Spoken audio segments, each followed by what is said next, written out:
Subscribe now or I'll tell everyone that you actually prefer the other Austrian guy, not the one we're talking about here today. It's been a little while, so I figured I'd make a movie-based top 10 list for a change of pace. And I haven't made any lists by an actor before on this channel, so I figured why not start with the biggest action star there ever was and probably ever will be. Arnold Schwarzenegger. I know how the subtitles did this last time. It's a whole name, Schwarzenegger. Okay? I don't really subtitle my own videos, but there's always the YouTube translation, and for some weird reason, when you try to say the name, Arnold Schwarzenegger, the goddamn YouTube subtitling wants to put it SW and the last part of the name. Anyway, top 10 movies from Arnold Schwarzenegger, at least my favorites. Number 10 on this list, and I have this physically. I'm missing half of this physically, because the problem with Schwarzenegger movies is that I watched them so much growing up that I still kind of remember those pretty much from start to finish, so I haven't really wasted any money buying those that much. Lately I've been thinking about actually trying to accumulate more Arnold's movies, just, so I actually have those in my collection, but I have half. And the first one I have here, I have this physically, I have an old DVD, I don't have any Blu-rays, so I need to start upgrading these ones that I have, and those ones that I don't have, I need to buy them in the first place. Anyway, number 10 on my list, Last Action Hero. I beg your pardon? It's a beautiful day, and we're out killing drug dealers. Are there any in the house? I always saw this as kind of underrated movie, but I gotta say, I always thought this was really fucking entertaining movie. I always loved this. In this one, in case you don't know, there's a little kid who likes to spend his time in movies instead of in school, and he happens to get a magic golden ticket, which works as a kind of gateway into movies. I mean, not like you can go into cinema and watch any movie, but no, you can actually enter the actual movie. It is pretty basic, mindless action movie. The Jack Slater movie, the movie inside this movie. So he ends up in there, and there's a lot of great cameos. You can see T-1000 there, and a lot of others too. I'm not gonna spoil those all, but yeah, it's a really fucking fantastic movie, and it's an action comedy, and it is just, it kind of takes a piss out of those cliches you have in your action movies back in the 80s and early 90s, and well, I guess to this day also kinda. Although nowadays they don't make those cliches as great as they did back then, but still, they try. Kick-ass soundtrack, you got AC/DC here, Megadeth, and lots of other great ones. Can't remember those. It's been a little while since I watched this. I remember the movie for the most part, but maybe not the music that great. I mean, the rest of the music. I remember the Megadeth and AC/DC. Anyway, so what happens, the first half of the movie they pretty much spend in the movie inside this movie, but then the bad guy acquires the golden ticket from the kid, and then they enter the real world, and I think that's probably why this kind of became bit underrated, because I do feel like the speed this was pushing forward up to that point, it kind of drops once they hit the real world, and also I don't think they utilized the golden ticket as great as they could, because they could basically be pulling out all the villains from all the movies out there that had been made until 93, so you could actually have Alien vs Predator there for the first time, but nope, they didn't have that. They pulled one character, they pulled another character from older Jack Slater movie, but also they pulled one character from a movie that has nothing to do with Schwarzenegger, and it was a weird choice to go with that, but still, despite that, I really enjoyed this movie. It's fucking fantastic action comedy. I'm always entertained when I watch this. But like I said, loses a bit of steam after the half point through. So, well, I guess it kind of proves its point that real life isn't really as flashy and entertaining and fun as movies. Movie life. It's actually pretty smart. Kinda. Number 9 on this list, and this is a freaking classic. I mean, every movie on this list is fucking fantastic. It is Schwarzenegger, after all, so, you can't really hate him. I'd actually, if I had to take a guess, I'd say my number 9 is probably higher on everyone else's list, but for me, it's still really enjoyed this movie, but yeah, it's True Lies. I have the Finnish cover, it says Tosi Valheita, which means True Lies. Here, cool off. But yeah, it's basically James Bond, except you have Schwarzenegger instead of Sean Connery or Roger Moore or Timothy Dalton or George Lazenby or Pierce Brosnan. I think that was all the Bonds out there. Yep, That was all the bones out there. Don't know any other. But yeah, Schwarzenegger plays a spy who's out to stop Middle Eastern terrorists from blowing up shit. But there's also this kind of side quest here, because his family doesn't know that he's a secret agent, because he wouldn't be really that secret if everyone knew that he was a secret agent. So obviously they're in the dark. So there's this kind of, he's always on the job and doesn't really have that much time for his wife, who is played by Jamie Lee Curtis. Forgot the name for a second. I know her, I know she was in this, but I have bad name memory. Also, Bill Paxton is in this, in a small role, and Tom Arnold is in this. He's actually Arnold's partner here. Two Arnolds partnering up as secret agents. Anyway, so the side quest, Jamie Lee Curtis, who plays Arnold's wife, is kind of bored because Arnold's always working, wants to get some excitement in her life, and Bill Paxton, who is this really scummy car dealer, he kind of fakes being a secret agent, and Jamie Lee Curtis, because she's bored out of her mind, wants some excitement, and she goes along with Bill Paxton's fake spy stuff. And I just love this movie. It's so action-packed from start to finish, and there's actually some huge, I mean, it is directed by James Cameron, so the action scenes, they're huge, and they just look so goddamn great, and he really was one of the best back in the days when it came to just directing action movies. And kind of sci-fi things too. Action sci-fi. Really dug his movies back in the days, but now he's making avatars, and I couldn't give two shits about those. I've seen the first one, not watching it again. I can't remember half of the stuff in that, and the second one, yeah, no. But at least I liked the guy at one point, so I think that's what counts. Another kind of action comedy. It says action behind here, but it's kind of there, bordering action comedy and action. If I have to put this in a genre, I think I'd still put this in action comedy. It's got Tom Arnold, and that guy can't take anything seriously. And also, Bill Paxton is just really fun in this. And the whole marital problems thing, it's basically, that's kind of the comedy portion of this movie. And then there's terrorists, and even the terrorists are kind of, it is basically comedy. They're making a threatening video to US, and the battery dies, and it's just fucking funny scene. It's an action comedy, but really fantastic movie. Number 8 on this list. If you think about 80s action movies, what do you think? Yeah, you probably said Rambo or something like that, but there was also Schwarzenegger's Rambo. Commando. Remember, Sally, when I promised to kill you last? That's right, Major. You did. I lied. What can be said about this movie? It's simple, pretty straightforward, right in the point, action movie. This one's actually action, but you know what? There's some aspects why I would categorize this also kind of as action comedy, but it's not really like comedy, but it's cheesy. Yeah, 80s cheese. It's so bad it's good. It really doesn't take itself that too seriously.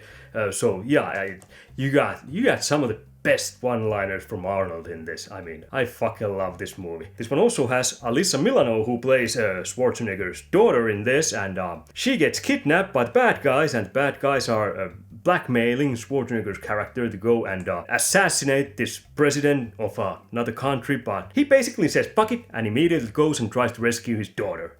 That's about it. Big guns, great one-liners. I really like the characters.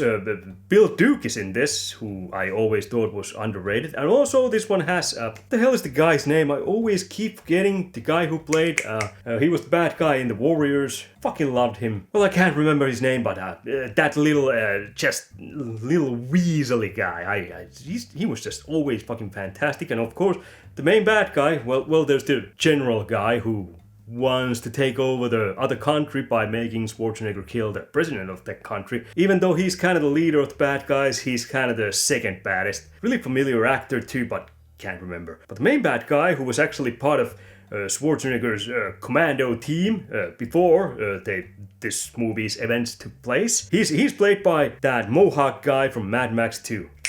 Name. Fuck, I know him. I follow him on Instagram and all. The little guy from Warriors was David Patrick Kelly, and the main bad guy is played by Vernon Wells, who I actually don't really know from much other movies than this and Mad Max 2. Fantastic bad guy, although he does look kind of out of shape compared to Arnold, so the end fight is kind of what it is. It's still a good end fight. I really do dig it, but when you look at both guys physically, I'm not saying Vernon Wells is like in bad shape physically. He's a big guy and he looks like he's strong and all that, but when you compare it to Arnold Schwarzenegger on screen, now I know if you have big muscles and all that, that doesn't mean that you're actually some kind of fighting machine immediately. It just means you're big and probably really clunky and stiff. But the visuals, they're weird. Really fantastic. You want 80s action. You want the 80s action. This is the blueprint to every 80s action. And possibly a lot of 90s action.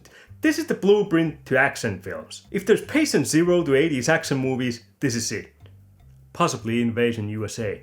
Invasion USA and this. Yeah. Number 7 spot, we have a movie that I actually don't own. I would like to own it, so I'm gonna buy it at some point. I don't know why I haven't bought it yet. I fucking love this. Well, I love all these movies, but yeah, it's fantastic. And they just remade it. I'm not sure if I'm gonna watch the remake. I have zero interest. The Running Man. Killian, I'll be back. Only in a rerun. And when it comes to Running Man, it's not like it's really like that great of a movie in itself, but man, it's so entertaining. It's never a dull moment to watch The Running Man. Schwarzenegger's character gets framed into this massacre of civilians and gets sent into jail, and then he escapes jail, and then he gets caught again, but he gets a second chance by taking part in this game show called The Running Man, where you have to run and there's these stalkers after you. Now, this is based on Stephen King's book, and it is my understanding, I have never read the book, that this really doesn't follow it that great. The new movie follows the book more tightly, so you can't really compare these two together in that sense, so I've heard. So, yeah, in that sense, I could watch the new one, but I'm still not interested. Running Man, it's the Schwarzenegger movie to me. It's not even the Stephen King book. I don't care about the book. I care about Arnold Schwarzenegger. Running Man. So he gets thrown in this game world, and there's also a couple of his pals, and there's also the female interest in this movie who also ends up there. But honestly, I think the best character in this movie, who totally steals the show, has gotta be the game host. In this movie he was Killian. I don't know his real name, but I've heard that during the 70s he actually hosted some kind of game show. I don't know, Family Feud or something. I don't know what you had there over in US. No idea, but he was a real game show host, and he came back in this, and back then in the 70s he was just loved by everyone, so I've heard, and it was kind of funny that he came back in this to play this most evil, just, crooked game host ever, so that's kind of nice contrast, shows that the guy has some sense of self-irony and all that, so yeah, really gotta appreciate the guy. You can really see that he has some experience in game hosting. It's just, he does a fantastic role in that. Just so underrated. But yeah, Schwarzenegger's being Schwarzenegger, and this movie probably has the most one-liners than any other Schwarzenegger movie. It's insane, and there are some of my favorites. Ah! I love you! Yes! Don't forget to send me a copy. This movie is just a fucking factory of Arnold one-liners. It's so good, so good. The action, straight to the point, it's kind of stupid, but it's so entertaining. It's so good. So bad, it's so good. And the stalkers. One of them is played by Jesse Ventura, who actually is the only stalker who doesn't really participate. So yeah, but all the other stalkers too. Probably my favorite is Dynamo. That he looks like a Christmas tree, and he sings opera and shoots lightning, and apparently he's kind of a perv and actually tries to sexually assault the female lead in this. Why aren't you laughing? Because there's nothing funny about a dickless moron with a battery up his ass. Such a weird character. All the stalkers are kind of weird in this. Love it, Running Man. Number 6 is a movie that I also don't own. That's why I'm not showing it here. But what's better than one Arnold Schwarzenegger? That's right, 2 Arnold Schwarzeneggers in Twins. Oh yeah, the other twin is actually played by Danny DeVito. Through the lips, over the gums. Look at stomach, here it comes, Tom.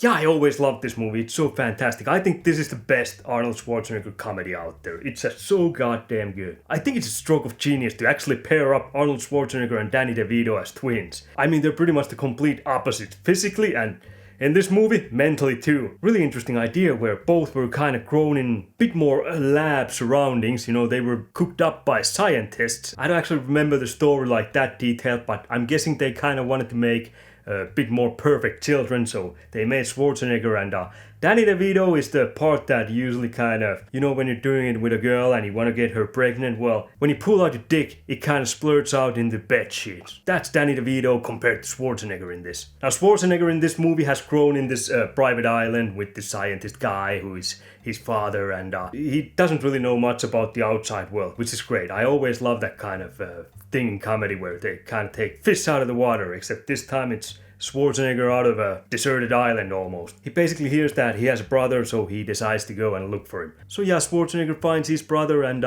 his brother knows all about the real world, but Schwarzenegger's just smart who doesn't really know much, so it's all about their chemistry, and it works great. It's fantastic. I love it. My favorite Schwarzenegger comedy. So no, Kindergarten Cop won't be on this list, unfortunately. I do love that one too, but yeah, didn't make it. And Junior, number 5 on this list, and to be able to talk about this movie, you'd first have to take your ass back to Mars, cause it's Total Recall. Fuck you, you asshole! That's right, they also remade this. That remake I watched. Never again. No thank you. I'm good. So, Total Recall. Schwarzenegger is basically a bored worker. He does some kind of road work. I really don't know what he does, but he has this big jackhammer, so you can see his muscles when he's working. Also, he's married to Sharon Stone. Nice. But still, for some weird reason, ends up having these dreams about this brunette on Mars. I guess you can grow tired of Sharon Stone's face too at some point. I just don't know when that point will come, but yeah, Schwarzenegger's dreaming about another woman. And also there's this place called Total Recall where you can insert memories if you want to kind of take a sort of a holiday, pretty much whatever you want. You could be a chef in Monaco or a movie star in, I don't know, Venus or something, but Schwarzenegger wants to be a secret agent on Mars. Then the plot kind of starts to get all twisty, you don't actually know anymore what's real and what's not, and that's one of the things I love about this movie, that it kind of leaves it all in your interpretation, what is actually happening and what is not, and it is such well written and well made movie in my opinion. I really do love it. I mean, it's not like something like Godfather, not like that, but well the story is really interesting, but the movie, it's directed by Verhoeven. RoboCop, Starship Troopers, those are probably the best known movies. On top of this, he goes all out. He has all this kind of satire and gore. There's a bit of gore in this one too, not as gory as RoboCop or Starship Troopers, but this one does have its kind of gruesome moments, and also the bad guy is played by Michael Ironside. I love him. Michael Ironside is fantastic. Yeah, there's mutants on Mars, and people are fighting to get air. Uncle Hagen, you got what you want. Give these people air. Great one-liners again. Probably my favorite taxi driver in any movie. I'm talking about Taxi Driver 2, the Robert De Niro movie. Sorry, Bob, but you just can't beat Johnny Cabs. You're in a Johnny Cab. It is just a crazy action sci-fi adventure from start to finish. It is so enjoyable, so great, and like I said, bit of gore, bit of mutants. Also, there's a Martian prostitute with 3 titties. You know what? If you tell me that there's a woman with 3 titties, I'd say, that's stupid. Who'd actually get off from something like that? Why? But after seeing this movie, well, I gotta be honest, it's kind of hard to look at Earth women. Just with 2 tits, boy, I wish I had 3 hands. But yeah, I highly recommend, especially if you like Verhoeven style. This is kind of one of those Schwarzenegger movies that's not all Schwarzenegger. It's actually kind of like 50-50. 50% of Verhoeven, 50% of Schwarzenegger. And they complete each other just perfectly. It's so good, so good. Love it. Number 4, and I don't own this, and I know I'm gonna get some shit after putting this on number 4 spot, because this is a lot of people's favorite movie of all time. It is, of course, Terminator 2. Your foster parents are dead. And yeah, it is a magnificent movie from start to finish, and I do love the movie. It is number 4 on this list, so it is fantastic.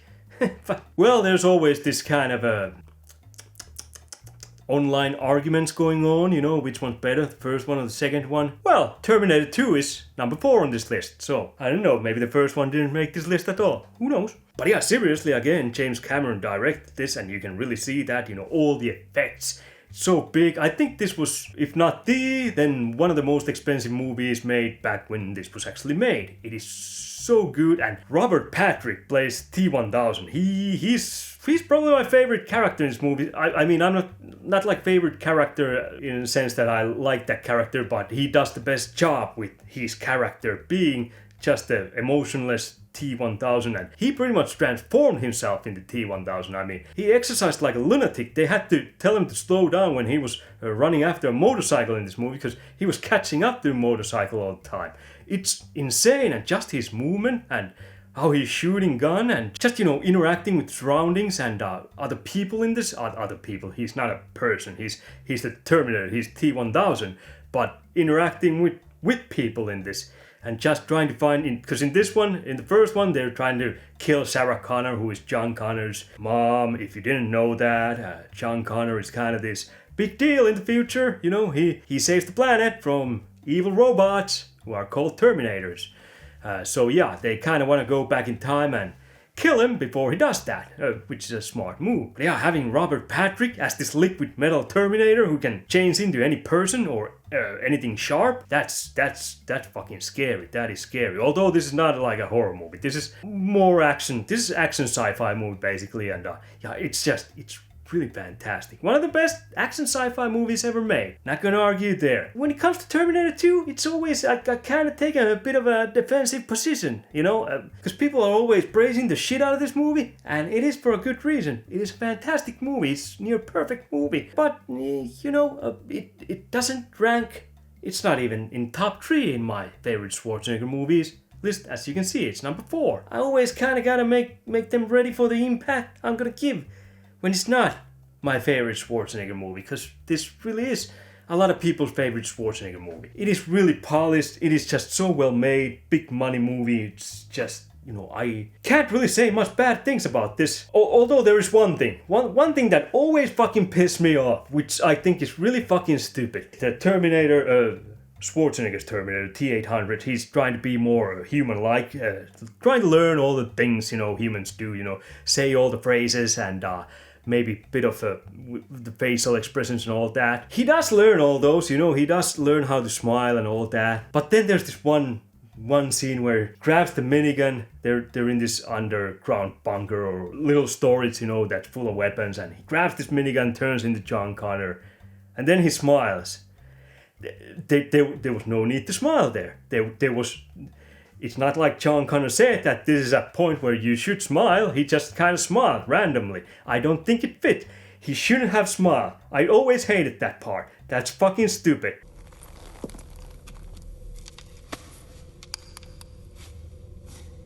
You got zero reason to smile there. You don't know that you look badass with a minigun and smile automatically.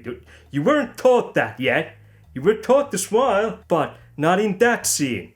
So yeah, it doesn't make any sense. That's why it's number 4. I'm dropping this because of Schwarzenegger's stupid fucking smile in the wrong place. So take that. I have made my point clear why this can't be number 1. So, Anyway, let's move on. Number 3 on this list, and I don't own this movie either. I should really buy these movies. But last summer, I actually went to the movie theater and watched this there. Yeah, they were showing old Schwarzenegger classic, and so I had to go basically because they really never show those movies here where I am. I mean, there's this city right next to us. I live in a small town. We don't even have a movie theater, but there's this place like around 15 kilometers, so 10 miles or something like that if you're from US. So yeah, I just had to go and see this movie because I love this. This is fucking fantastic, and yeah, the age-old argument online, which is better, Terminator 2 or Terminator 1. I'll be back.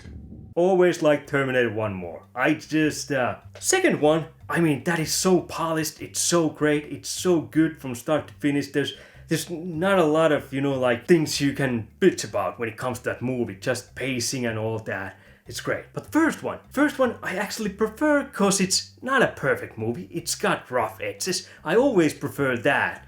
Well, not always, but most of the times. I do like when there's just, mistakes that are shown. I think when movie is too polished, there's nothing for me to grasp. There's nothing for me to make it better or anything like that. In this one leaves more to your imagination, in my opinion. So it kind of makes me think more, and it makes me get into it more. So that's why Terminator 1 is above Terminator 2 on my Schwarzenegger list. But also there's another reason why this is above Terminator 2. This one's actually action sci-fi horror. I mean, it's not really like horror like you shit your pants, but it's got horror elements in it. And I always just duck that. It is so dark, it is so grimy. The streets, they're so gross, and just seeing Schwarzenegger as bad guy, that is fantastic. I gotta say, I really enjoyed him as a bad guy in Batman and Robin. A shitty movie, but those ice puns, come on, you gotta love those. But yeah, in this one, Schwarzenegger's actually, he is a machine. He's truly terrifying. I think I'd have to go with Robert Patrick's character overall, as which one was more impressive as the bad Terminator, but Schwarzenegger is scarier in this, just because of the style, overall style, and overall tone of the movie and all that. And now I'm not sure. Did I prefer Robert Patrick over Schwarzenegger in Terminator 1? I know I preferred Robert Patrick in Terminator 2 over Schwarzenegger in Terminator 2, but Terminator 1, Schwarzenegger, he's so menacing and so badass, and it takes place in the mid-80s, so technologically they're, not there yet, so that even makes it more scarier when something like that thing comes from the future and tries to kill you in the 80s. You don't know what the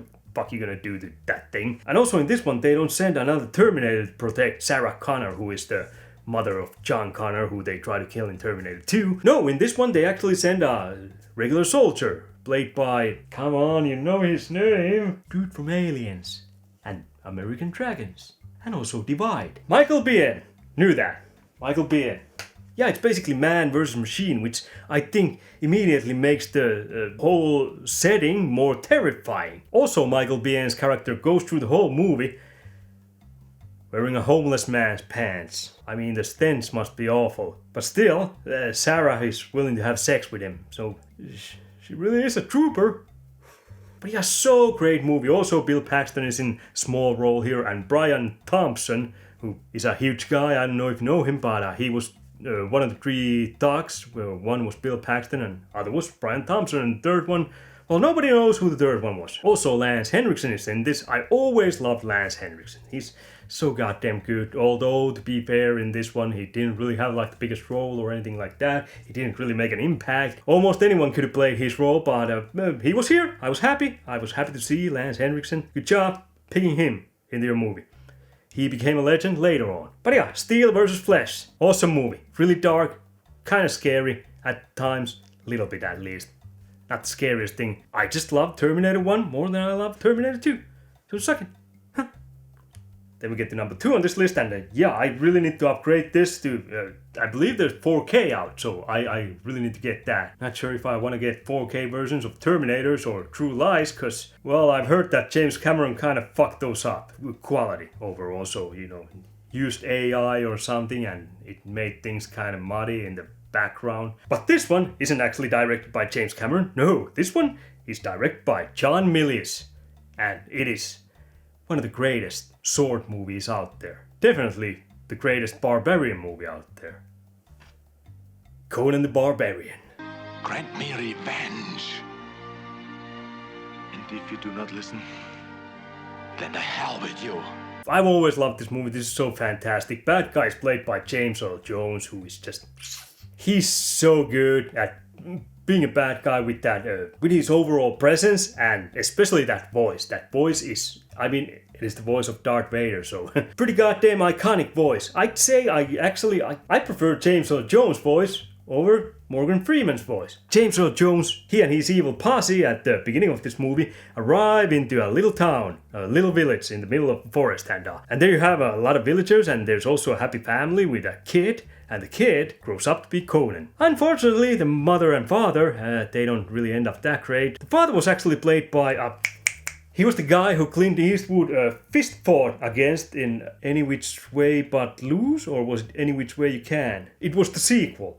I know that much. William Smith. Yeah, I always loved that guy. He's fucking fantastic. And after the village is burned and everyone's killed, well, almost everyone, they take the kids into slavery. And Conan, being one of them, grows up in slavery. And he's basically out there in the desert and just day after day just keeps turning this big wheel, and apparently that's a really great workout, because he is buff. I mean, it is played by early 80s Schwarzenegger, so yeah, you can imagine how buff that guy was. Anyway, so after a while being a slave and doing all that stupid slavery stuff, he starts taking these fights in this pit and learns to fight. He gets all the best teachers and becomes quite the swordsman. And after a little while, his master actually releases him and he's off on to adventure. So he ends up in a cave and finds a kick-ass sword, and after that, it's go time. Actually, he starts looking for the Snake Clan with 2 snakes coming like this together in their emblem. Because those were the guys that were ran by James Earl Jones,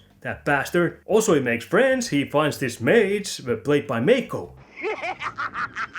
Who doesn't love Mako? He's always fantastic whatever he does. Usually he's in a small shitty movies, I do believe. That's from where I know. Isn't he like in something like Three Ninjas, you know, the little kids who, you know, shit like that.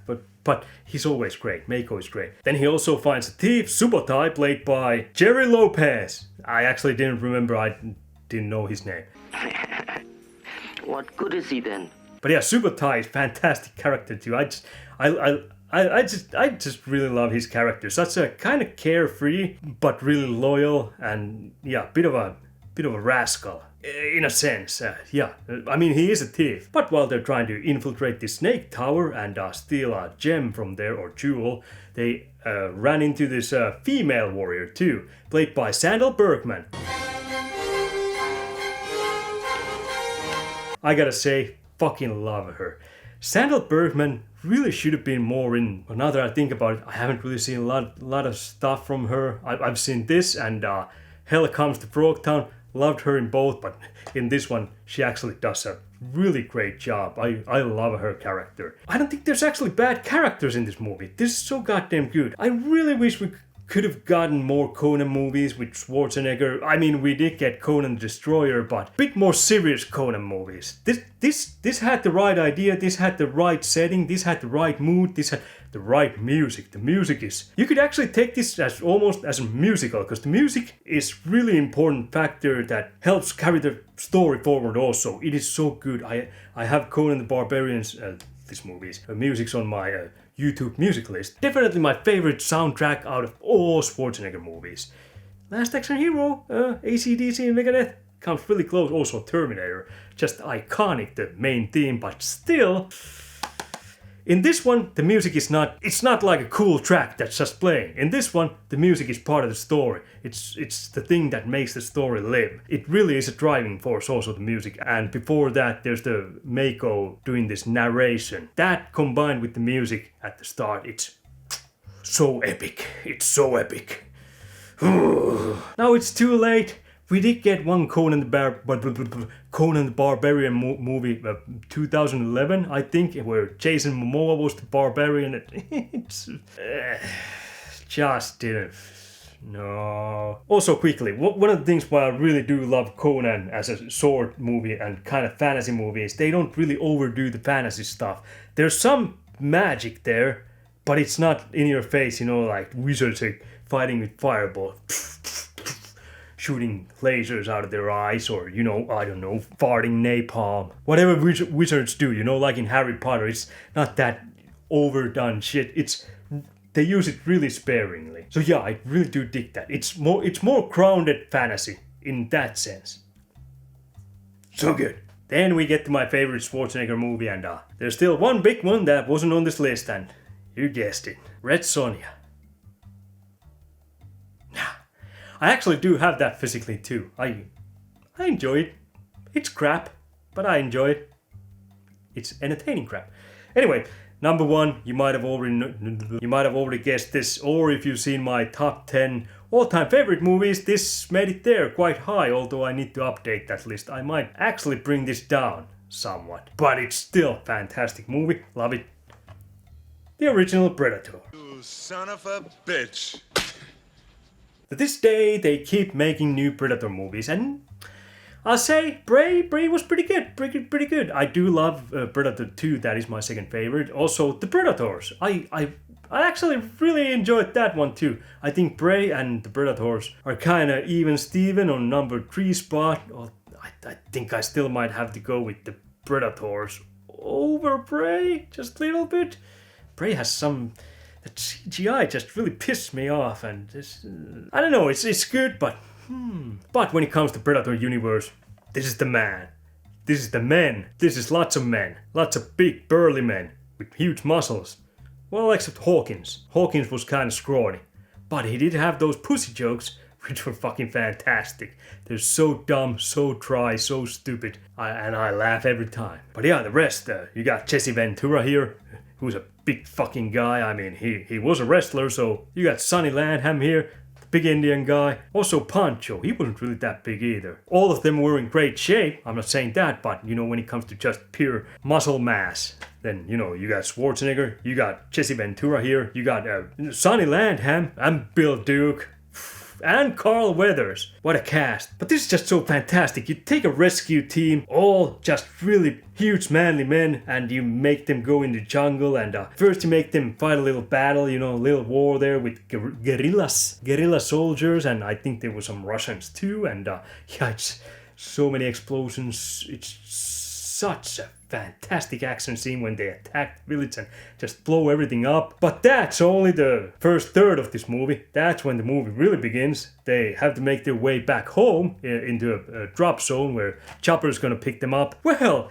turns out there's this one ugly motherfucker who came from space and is one by one killing them. It turns into a slasher movie pretty much. Such a unique concept for the time, and well, kind of today too. You know, I don't think there's another movie like this. Well, you can argue maybe Predator 2, but basically the same, except in the city. And not as good, but still, I really enjoy it. And also it can turn invisible. I don't know why I'm telling you the Predator lore here. It's not like no one knows it, especially these days when Predator is kind of doing pretty good after the awful Predator, which just kind of... It had its funny moments, but other than that, yeah, it was kind of sucky movie. But now we got the Killer of Killers, which is the animated. That one I might watch. Then we got Predator Badlands, which is the new one where there's this teenage Predator with stupid hair and just looks annoying as fuck. I've heard it's good, but I don't think I need to see that. I'm good with the Predator lore I know already. They're just doing too much Predator now and they're watering it down. Terminator, they watered that down. Alien, they kind of watered that down, although Romulus was stepping in the right direction, but still, that was kind of recycling old one-liners, and it had its moment. I enjoyed it. Yeah, I think I'm kind of done with Predator and Alien movies in the future. I have no need to see those. I have so many other movies I still need to watch, so... But yeah, I've talked enough. I think this video might be a bit too long already, so, you know, I'm just gonna quit here, and yeah, that was my list of my top 10 Schwarzenegger movies. I do like some of the newer ones too, you know. I didn't hate Eraser or End of Days. I think it's kind of underrated. Gabriel Byrne did a great job as Satan in that. I really dug that. Also, I just watched Raw Deal like 2 weeks ago. It's good. It's not as good as this, but it's kind of entertaining. It feels like Chuck Norris movie, but with Schwarzenegger. That's what it feels like. Also, Red Heat.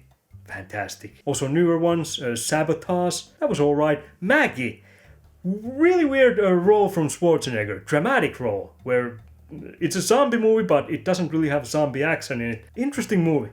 I think I enjoyed it, but it's weird.